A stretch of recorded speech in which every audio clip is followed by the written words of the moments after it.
something always bothered me, I guess, with learning Gemara. A lot of times you have Rabbi Kiva and Rabbi Shmuel and Machlokes and all this, and there's this phrase of Divrei Elokim Chaim. It's just very hard to understand like what that means. All right.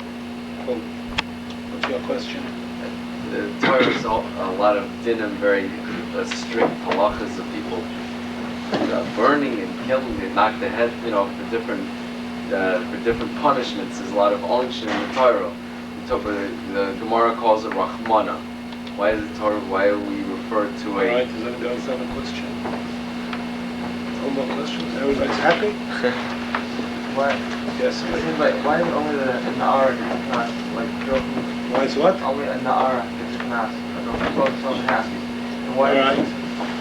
No. Yeah. Those have a question. Ask him. How do you explain to somebody who's not religious the shaykhus of like learning Gemara, like Baba Kama, how that can bring you closer to Hashem? That question plucks a string in the heart. Other questions are more.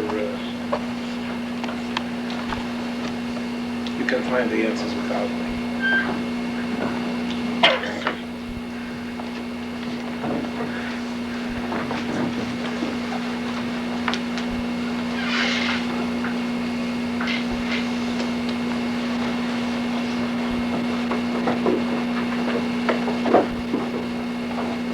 Repeat your question again, loud, so everybody can hear it. How do you explain to somebody who is not religious and really has no shaykhus to Torah, how learning a Gemara such as Baba Kama, which deals with shiur and very technical details of halacha, how that can bring you closer to Hashem? But I might add, your question, you're asking how that brings you closer to Hashem. I might add, that maybe a person might ask, what is its relevancy to our lives?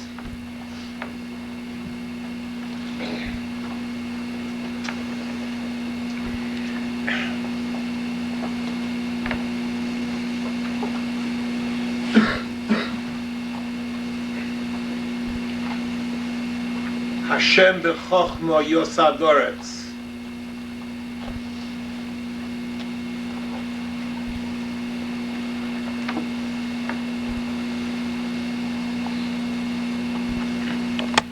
Right now, in the outer precincts of secular science,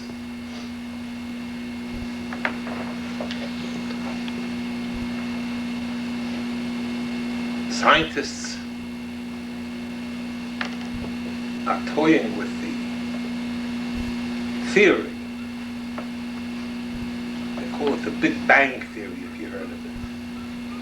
How the world came into existence. The Big Bang theory. The title itself reeks with an aroma that the world is an accident. Whatever it means. I'm not a physicist.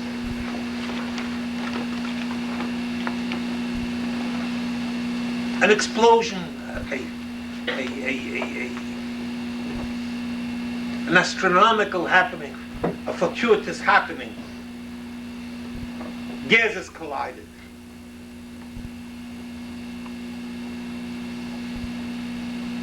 They themselves know that this is actually a tongue-in-cheek theory. They know that they don't know. But the fact that they can talk about it conveys a certain sense of what their gaze on the cosmos is. Accident. A fortuitous, unpredictable accident. In Pasuk it says, Hashem b'chochma yosad oretz. Whatever the reason for creation is, but once that mechanism began to work, once that mechanism began to go into effect, it went with chochma. Hashem b'chochma yosad oretz. went with, we don't have the adjectives to express what kind of Chachma. The best thing is to call it Chachma Loki. Rabbi Shlomo's Chachma. What does that mean? In Perik, in Pirkei Avos, there's a Mishnah that says, Ba'asora ma'amoros nivra ha'olam. The world was created with 10 amiras, 10 dictums. The Tana of the Mishnah asks, Haloi b'mayma echad yachal lehibaros. The Rabbi Shlomo could have created the whole cosmos very easily with one maimah. What is the point of creating a world with 10 maimah? So the Tana of the Mishnah answers, Lihipora min ha-rishoyim. The reason why the world was created with 10 times vayoyma, Kareshus nami maimahu, is, let's translate very loosely, to expose the evil of Rishoyim, that they, with their riches, with their tendency, with their negative behavior, are destroying a world not which was created with one maimah, but a world which was created with 10 maimah. What is the difference? So the Maharal says that when you have 10 Maimorim, I'm not going to go into it now, I'm going to mention the Maharal very succinctly. When you have 10 Maimorim, that connotes order. Hashem b'chochma yosad oretz. The Pasuk says the Rabbi Shlomo created the world with chochma. So the Maharal says, Asora Maimoros nivra oilam, speaking about the creation of the world, there is an exact eternal emes lamitoy. The world is a world of symmetry. The world is a world of order. Any science, any branch of science that you study, the minute you get into the serious parts of the science, you're immediately struck by the fact you see fantastic order. Become a doctor, begin to study the body. Phenomenal. You become an astronomer, you begin to study the galaxies. Phenomenal. You're struck, you're immediately overwhelmed by the order, the almost uncountable rules of science, how everything works with an order. And in this whole cosmos of order, that's the meaning of Asara Ma'amoris, that the rungs, their order. It's a universe that's constituted with an order, with a plan, with an exactitude. In this whole cosmos, there's one creature that he seemingly is left without an order. The human being, he's a Baal Bechira. He has choice.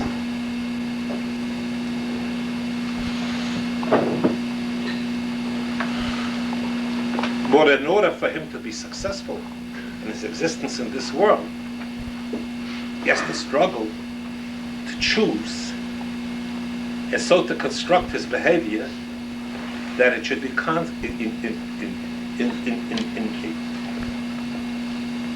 it should be in order. It should fit into the order of the human verse. Well, I'll explain. We were learning once, years ago, at the beginning of the Yeshiva, we were learning Mishnayos Bava Kama. There was some gentleman from Yale, from Yeshiva. There was one fellow from Harvard, MIT. Graduated Harvard, he graduated MIT. And we're learning a Mishnah about if a man has a behemoth, has an animal, the animal defecates in the streets, leaves road apples in the Rishus HaRabim. You know, we're talking about if somebody comes and slips on the manure, falls and he hurts himself, rips his clothing, whole discussion.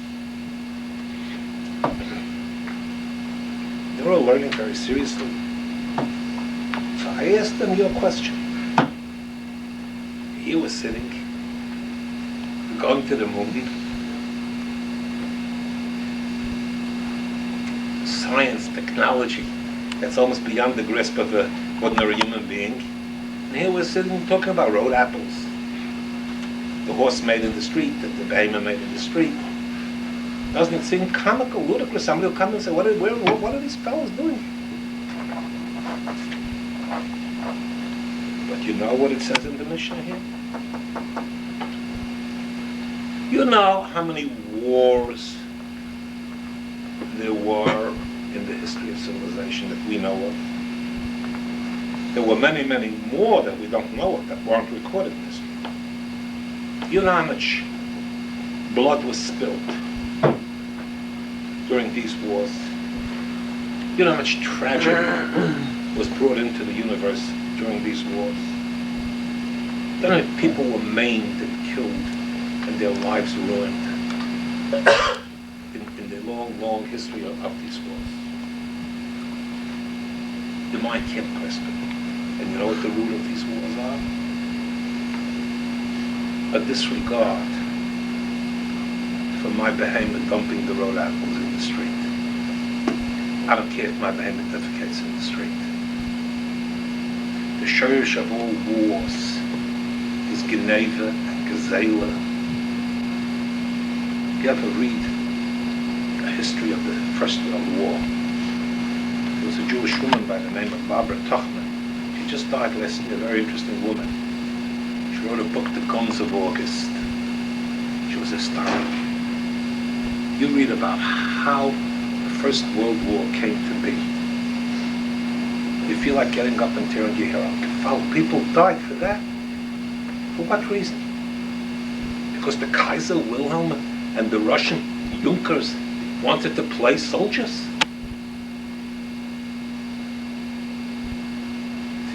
The phrase that Germany used then was a Drang nach Osten, a push towards the east. They wanted to have ports. You want to expand your economy, they come and steal my land, steal my country. The shiur of all the evil, of all the tragedy and all the bloodshed was because the Goyim, they were not Makayim the laws of bnei and Gzela.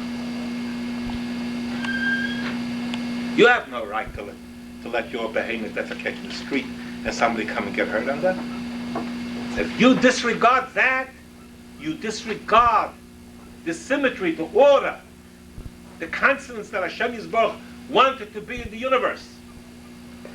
The Gemara says that a goy, an akum, if he steals a pochas mishava pruta, it's chayv misa. What? Oh, it's so undemocratic. How could you say such a thing? How many goyim died for no reason during the wars? You can't even count it. We don't have computers to calculate how many people died because somebody wanted to be overly significantly sixla.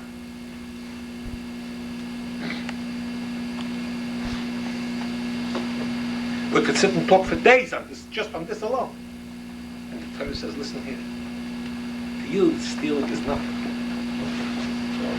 The Torah says, if you disregard ownership of property, if you treat that lightly, you're bringing chaos.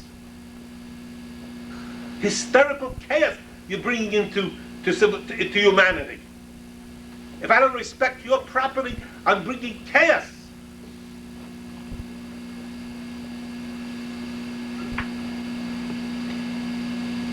Now let us steal.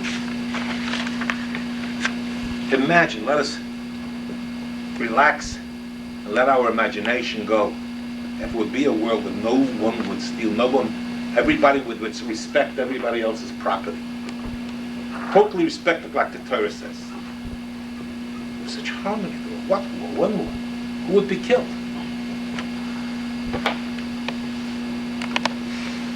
Hashem b'chochma yosadoretz. The Torah is the chochma of the Bria. This is how a human being is supposed to function. We're too petty, too selfish, too small, too egotistical to understand the implications of being goyva, gneva, and gzela. The Torah says, you allow gneva and gzela, you bring a chum into the world. You're bringing chaos and destruction and tragedy. You're unleashing all kinds of negative forces in the world. Bava Kama is relevant every second of the day.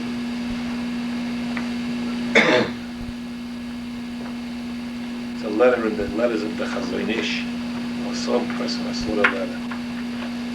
I merited to Zoicha. I don't know how. I was by the Chazon Ish 3 times. He had a wooden cane. Not like this. This is ebony, I think. He had a wooden cane. You know? So an older Jew came to visit him, who also had a wooden cane. And by mistake, when the other Jew left, instead of taking his own cane, he took the Chazon Ish's cane and left his cane. So there's a letter in the Chazon Ish to this Jew. Please, by mistake, you exchanged canes, you took my cane, I have here your cane. They didn't show Shalom Medas Kaslam. I can't borrow your cane without your permission. You take you borrow, not intend to steal, somebody else's property without the permission of the din of the Kaslam. Please send me back my cane. We would say, come on. I mean, it's only a wooden cane. What are you going to do, rub it out? Use the other guy's cane, come on.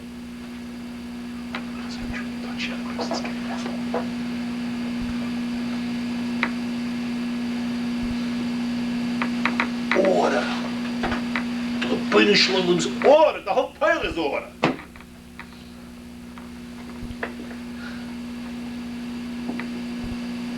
There isn't a line in the whole Shas that's not order. Order the Kedusha. Heiligkeit. What kind of world we live in?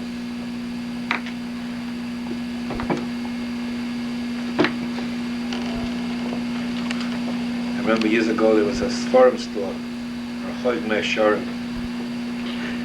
The Yid's name was Stitzberg. He was a Ger Chassid. He just died a few years ago. I bought some Sforim by him.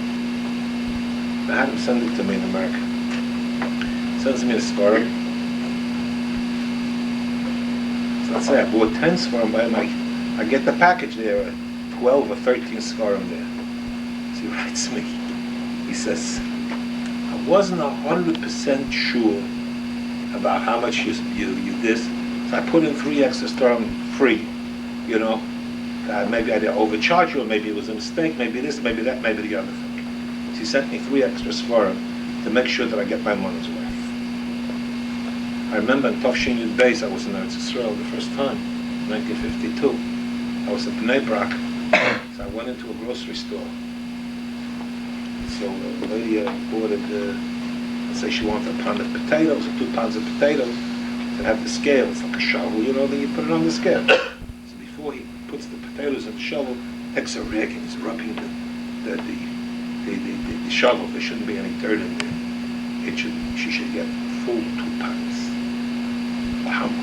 What can you rub? What, a little dust will be on there, a few crumbs will be in there. What does it mean? I cheat. On my crumb, I won't cheat.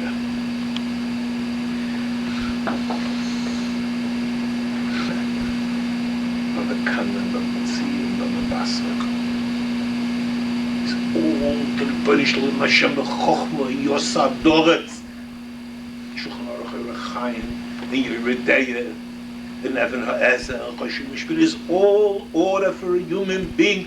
This is the way you have to be for you to reach your optimum. Otherwise, you're a cripple, you're a distortion, you're a caricature.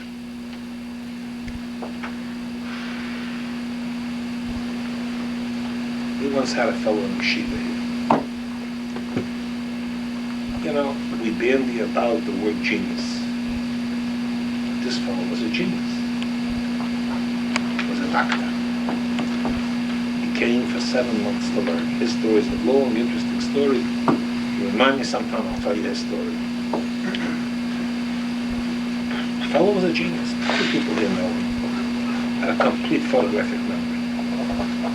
Complete photographic memory. A grasp like a machine his head went. He was here 2.5 weeks after this. We didn't have a class with him. Rabbi Naftali Zazan used to run with him privately. They got married.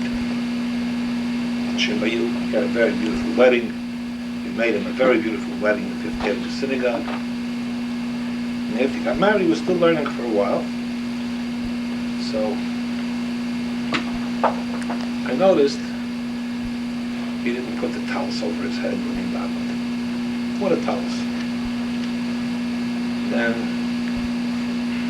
a few weeks later, I noticed he put the towels over his head. I'm a nosy buddy. I want to know what happened here. I asked him. He said, told me like this.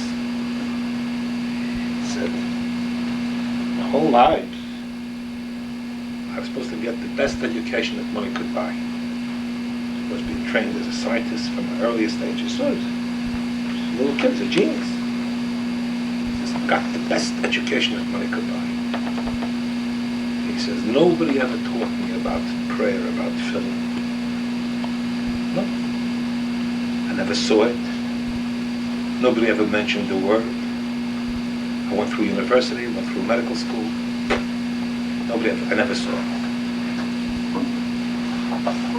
His luck was down in the back of Reb David. All of a sudden he sees that the world Reb David is davening. Fire. He says, this is a revelation. He had time to see what I was missing in my life. He says, I was a caricature. He says, how can you be a Jew without davening with kavanah? We don't care. We're cool. We're callous. That's not the way a person is supposed to look. A Jew is supposed to look like. You don't have the kavanah.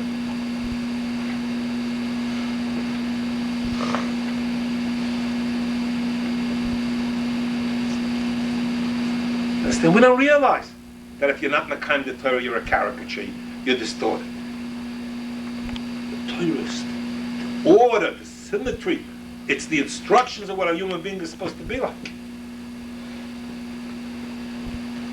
Without Baba Kama, you're a murderer, you're a cheat, you're a liar, you're a pirate.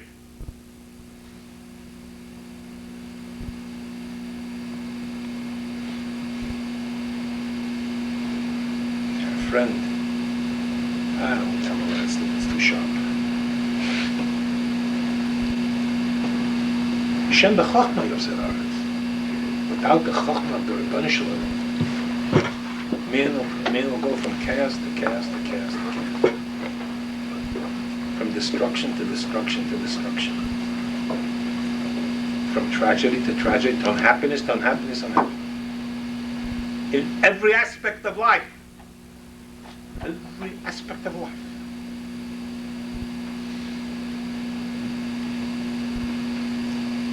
If you don't understand the Vakama, the laws of being mazik, understand, you know, guys are learning Masechta Ksubis, you know? They laugh at that whole Masechta. Knas. It's a different conversation. The world is drowning in chaos.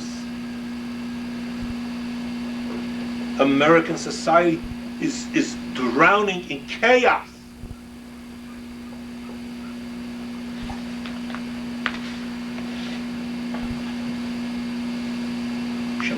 The Torah is the Chachma of the Bria. Torah is the directions. Torah. This is the way it's supposed to be.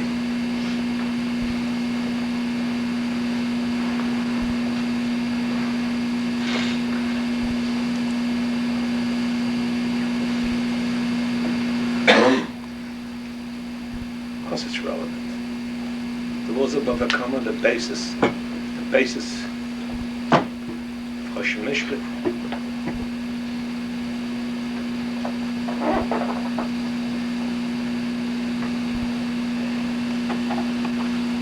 Anybody else have a question? Let me hear another question.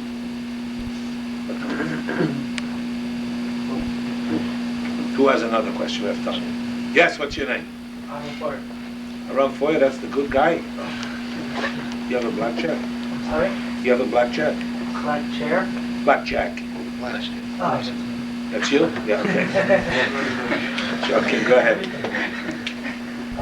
Avram Foyer, your name is. Where are you from? Cherry Hill. Oh, Cherry Hill. You know Steuben? He lives in Cherry Hill. He just got married. He was 10 to see me this morning. My father right now. Okay, go ahead. If somebody wants to either change or improve certain midas derech Torah, how do you go about that? Very good, Avram. I love you. It's love at first sight. Second sight, I didn't get a chance to talk to you. I'm sorry, I wasn't feeling well. Let me repeat your question again. If somebody wants to either improve or completely change certain midos that they have derech Torah, how do they go about that? Question. Huh? See? Google. You see Google? אתה מבין מה שהוא אומר? הוא רוצה להיות, הוא רוצה לשנות את עצמו. הוא רוצה לעלות ואתה רוצה לשחק עם כדור כמו בייבי.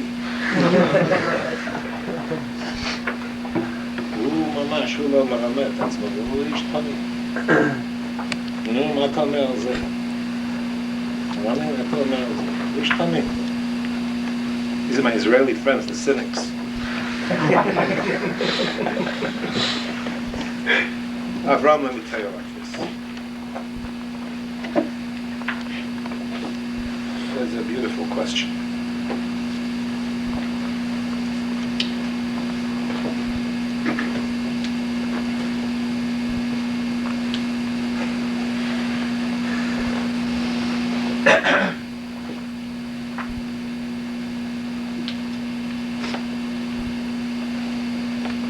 Can I press you more on the question? Be more concrete. What would you like to change? A lot of things. Tell me something. Certain tendency to do things either too much or too little. Either do some things with more intensity, or do things with less intensity. Look, very good.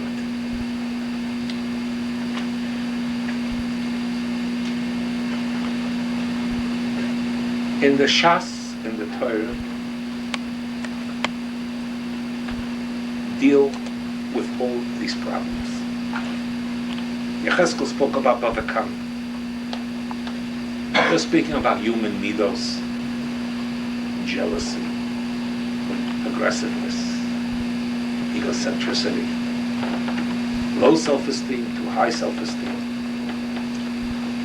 The Torah deals with this. In Yiddish, there's an expression, es ist schwer zu sein a Yid, which means it's difficult to be a Jew. Why? Because you never graduate, you always have to learn.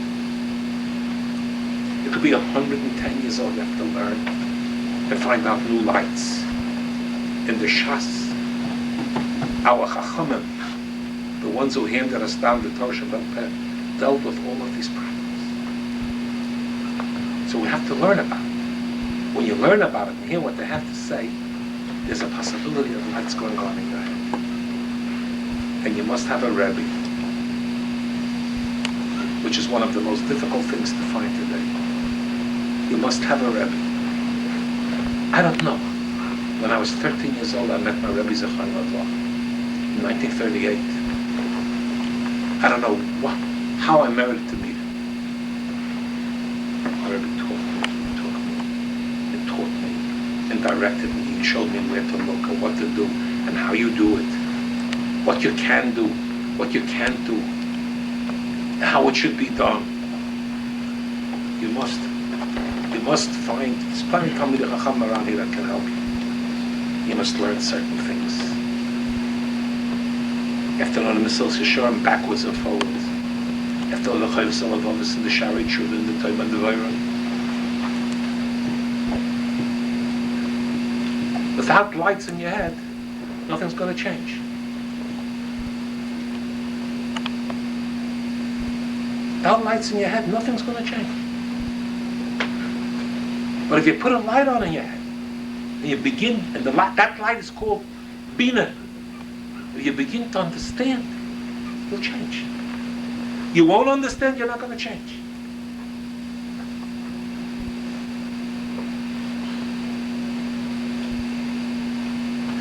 Boys waste time. Because they don't know what time is. They don't know what potential is. They don't know what you could do with time. They don't know what Torah is. They don't know how big you can become. Americans are spoiled. They don't know what it means to toil. They don't know what it means to toil.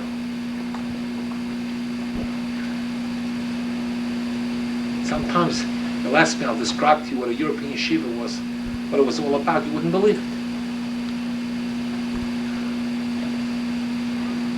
You learn about how you can help yourself, how you can grow, how you can go from step to step, how you could use your potential, what the Rabbi Shlomo wants from you, how to daven, how to have kavanah. It's all in the Torah. I can't give you, in the confines of the few minutes that we have to talk, I can't give you an answer. You have to come, you have rebellion. Me, it's hard to get. Sometimes you can get me, sometimes not, unfortunately. But, of course there are ways. Sitting here in the room, I'm going to tell you something. I will take off from your question. Torah can make you big. I'm very serious. You look at Pirkei Avos. The Torah can make every one of you big. If you commit yourself to Torah, you want to listen to what the Torah says. Torah can give you authentic, genuine self-esteem, belief in yourself. That's not exaggerated, that's not imagination. That's real, it's truth. I believe in myself, I could do it.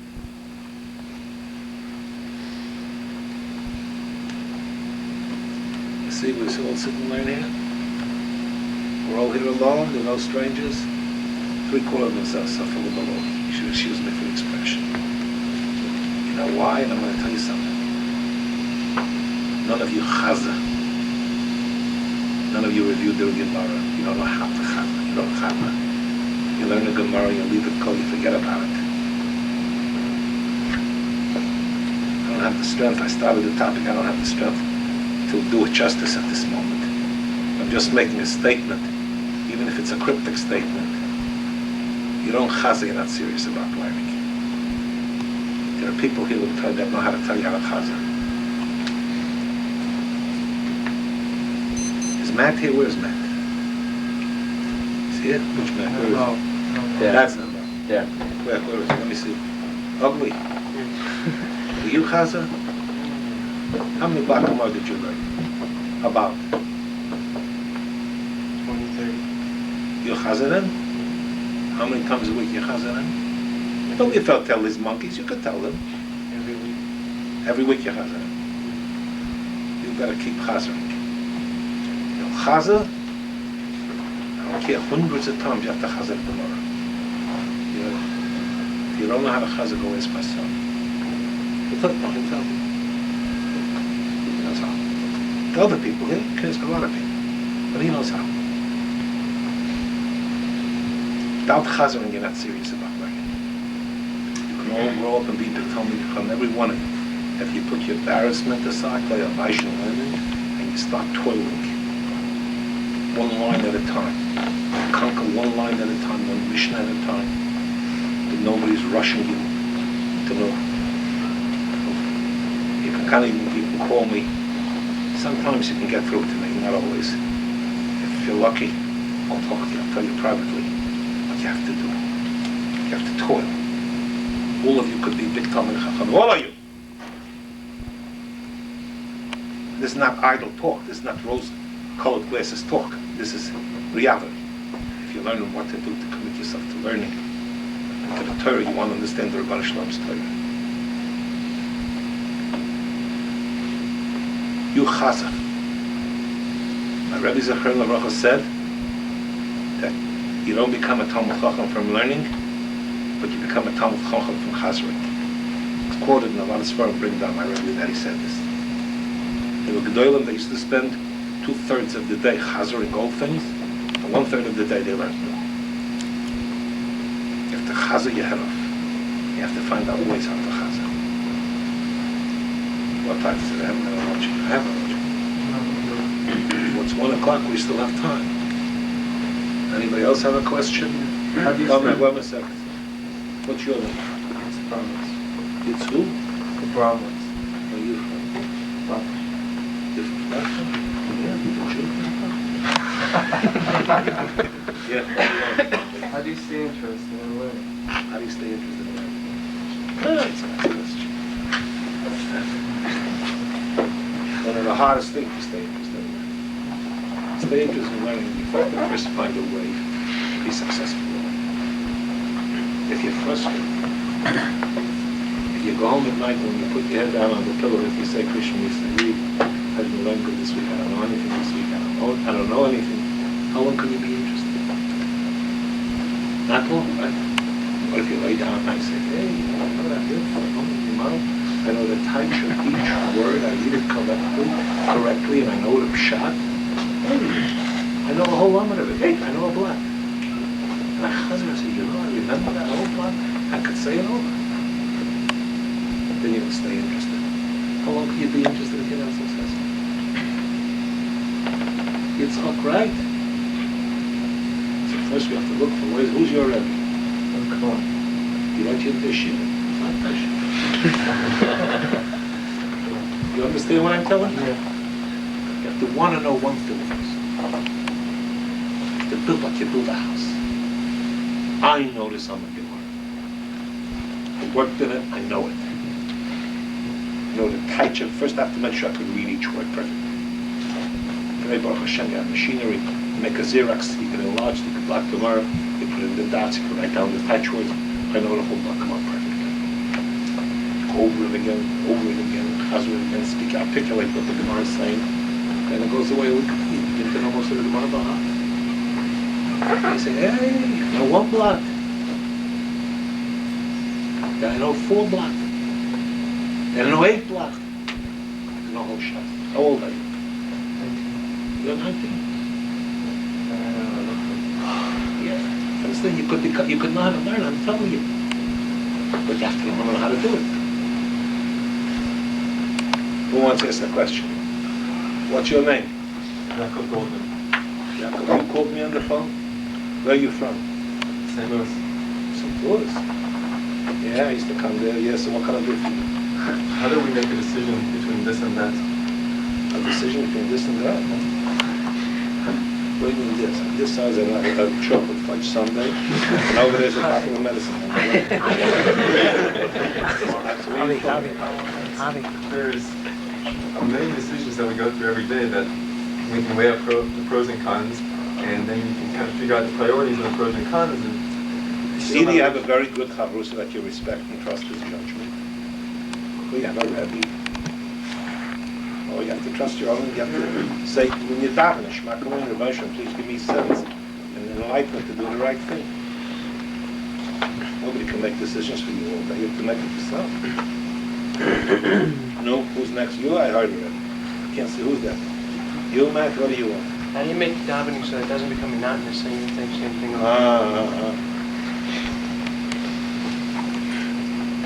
It's a good question. Here's what I said. I really mean it. Some other time we'll talk about it. I can't go into these topics. They're too heavy right now. I'm really tired. So, you speak to Rabbi David, speak to Rabbi Ramhalpin. They can help you. Go ahead. What's your name? Bree Foxford. Where are you from? Boston. Boston, yeah. Someone asked me, how does one go about finding one's identity? What do you mean by identity? I don't want these questions. So what do you mean by that? Everything from what you wear to how you go about doing things. Good question.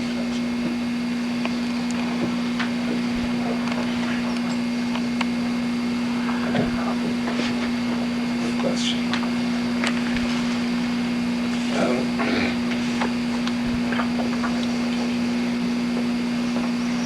What do you say, Brahma? What do you say, Ted? Good question. You know, let's first talk about identity in a few minutes. You know, you want to be honest. As they say, you want to let your hair down. Most of the things that you people do, I don't need to be abrasive or abusive. Most of the things that you people identify with are not really your decisions. They're foisted upon you, that you're manipulated by the culture,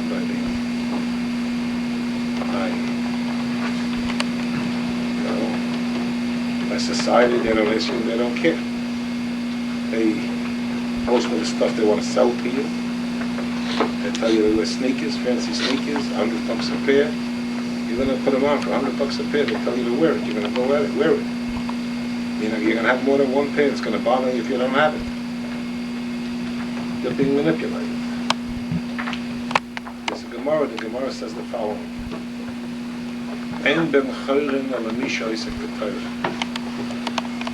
The true free man is the one who's committed and involved with learning Torah.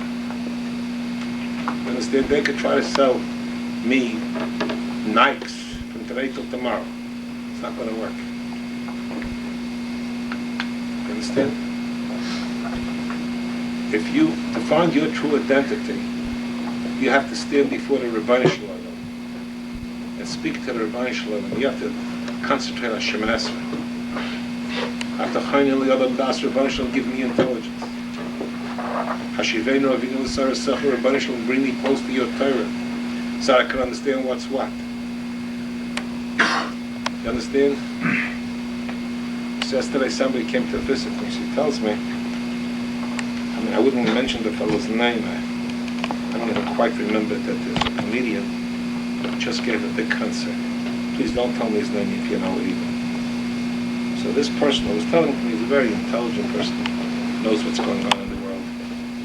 He tells me that this comedian is such a gross, obscene lowlife. He's so gross, he's so obscene. He's so shallow, he's so empty, he's so negative, he's so vile. And they have all the kids fighting and dreaming and struggling. They want to go to the concert to see this big rabbi. Understand? Are you going to tell me this is the kid's identity? You understand? That's all being pushed on us. They don't ask us. But if you stand and you daven and say, Rabbi Shlomo, Yeshiva Shaftim, Yerushalayim, V'yatzenu K'vatchila, give us, advise us, pray to advise us. Bring me close to the emes of your will. You're not going to fall for all this stuff. You're not going to fall for all this stuff. Understand? Now I just push you on you, and you're insecure. You know, if I don't, and I don't look cool. You know, the kid comes home, his father works day and night to support the family. All of a sudden, the kid comes home. The kid comes home, the father tells him, I only want cotton shirts. I listen. Take all the shirts and throw them out because why it's only cotton shirts? Who can explain it to me? Who's here to do it? You know, only cotton shirts. Lick does it. He's afraid to wear tzitzis underneath because you wear talscotton under your shirt, it's a little crease, you know what I mean? So the narcissism doesn't come out. So you know, you're a model. They're teaching us to be models. You understand? They're teaching us to be models. Everybody's acting. Nobody wears clothing anymore.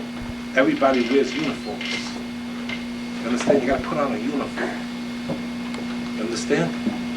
That's an identity. That's shells that are put upon us. Today we tell you have to wear a cotton shirt, and you have to have baggy pants, shmeggy pants. They don't ask you what you want, what we'll do. They take the lowest common denominator, they take the slime, the dredges of society, you understand?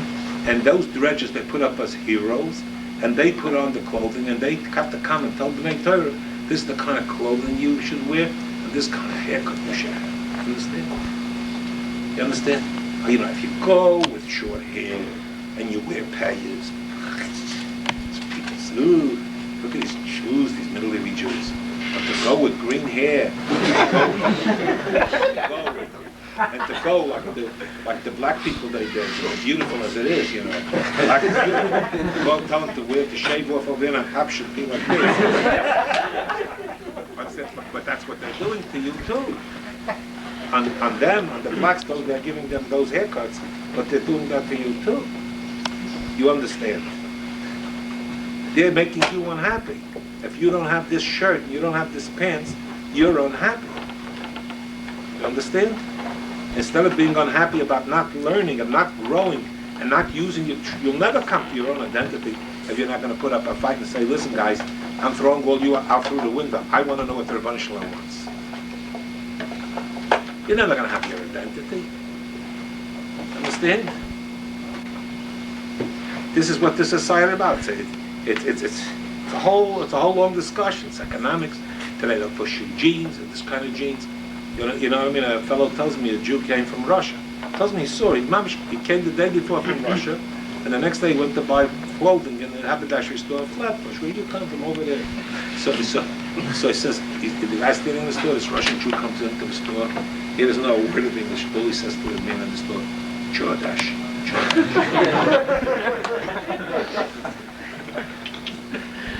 Understand? That's an identity. Labels and costumes. That's an identity. You want to see people that are well dressed? I knew an American fellow graduated from the University of Pennsylvania years and years ago. And he picked himself up and he moved to bnei and he sat down to learn. I'm not telling you have to do this. So when I met him, so I was trying to figure out what was the original color of his suit. The jacket and the pants and that goes without saying didn't match.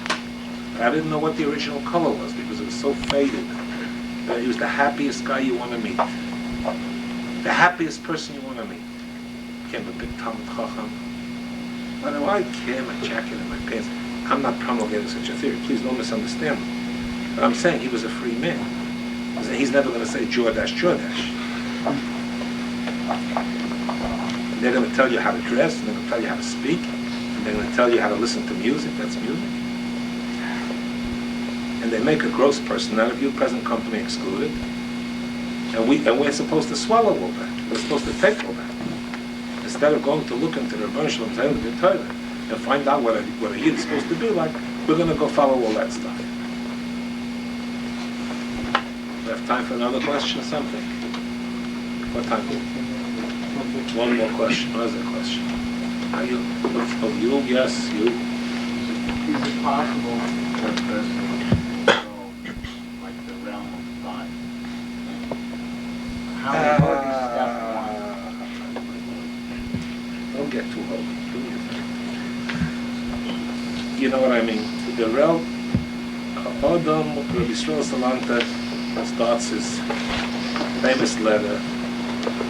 Adam Chavshi b'divyono v'rasa b'muskal. The imagination flies and flies and flies and flies. You could think of all kind of things. The mind never rests, it's always moving at various levels of the mind. The more Torah you put into your neshama, you know, and the more successful you are in Torah, without a struggle, your thought patterns change. I can tell you from experience, the more successful you are in Torah, without struggling, I don't want to think this, I don't want to think that, I don't want to think the other, the more happier you are with learning, the more successful you are with learning, you will see gradually that your thought patterns will change. Of course, a person has a lot of control over his thoughts. Understand, the person, could sit and, think whatever he wants to think. You can't be a babe. You have to be a mature person. But a person should sit and say, I'm going to control my thoughts. I'm going to be so angel-like. We don't have that strength. A person shouldn't be a fool. That doesn't mean they have a license to think, to allow yourself to think whatever you want to think. What else? One more question. Let's see about that. What else? How you doing? Thank you for the letter. No more questions? Oh, Nachum, my dear. How are you? Everybody know that Nachum is a Ger Chassid? Everybody know I'm snitching, that Nachum learned in the Ger Yeshiva until the 8th grade. He was the star of the Ger basketball team. Yeah, no Nachum Lama have. Nachum speaks a fluent Yiddish too. Ask in Yiddish? Yeah, ask in Yiddish. Lama have. Was meint es, wenn sagt, es ist nicht, dass sagt, ja, schlechter Mensch, ist ein guter Mensch, das sagt schlechte Sachen. Very good, say it in English now. I don't know. You know what it means, Nachum? He says like this. Nachum says there's an expression in Yiddish, there's no such thing as a bad person. There's only a good person who does bad things. There's a great, great amount of truth in that Nachum. We get up in the morning, we say, to the Manshla, La Kaina Shama Shema Satabi, we say, Manshla gave me a Neshama. Neshama is a fantastic force for good. Can't go into what I'm not the one to tell you, but we know a little bit about the Neshama. It's a fantastic force. Fantastic force in Neshama. So, if you know how to use the forces of the Neshama, if you know how to deal with yourself, so you can make something out of yourself. But if a person is alone, and a person is hurt, life is a mysterious thing. A person gets hurt. You understand? A person gets hurt. He has nobody to talk to. You get hurt when you're a little kid too. Most of the people that are in trouble got hurt when they were little kids. Understand? So a good person can do stupid things. A good person can do stupid things. There are fellows sitting in this room that can grow up to be huge Talmidei Chachamim. They do stupid things. I'm telling you, there are fellows here that can grow up to be huge Talmidei Chachamim.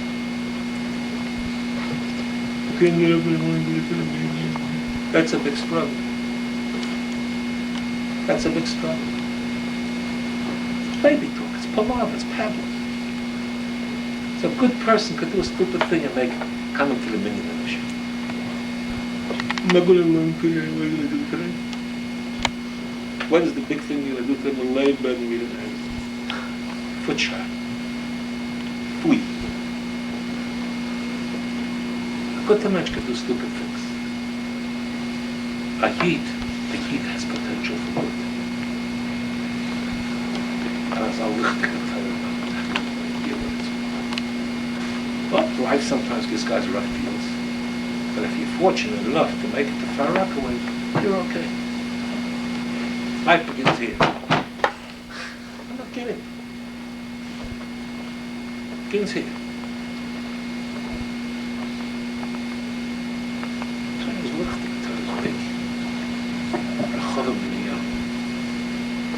You just have to want to be mature. You have to want to be serious and mature.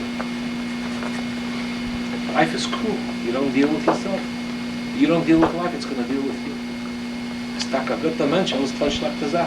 Life will take care of that way. Anyway, thanks for letting me speak to you boys. Be matzliach.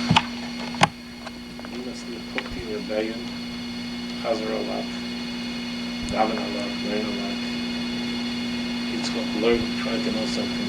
Are you sure is here? I'm sure is he behave? Good boy, know something? Okay. Look out,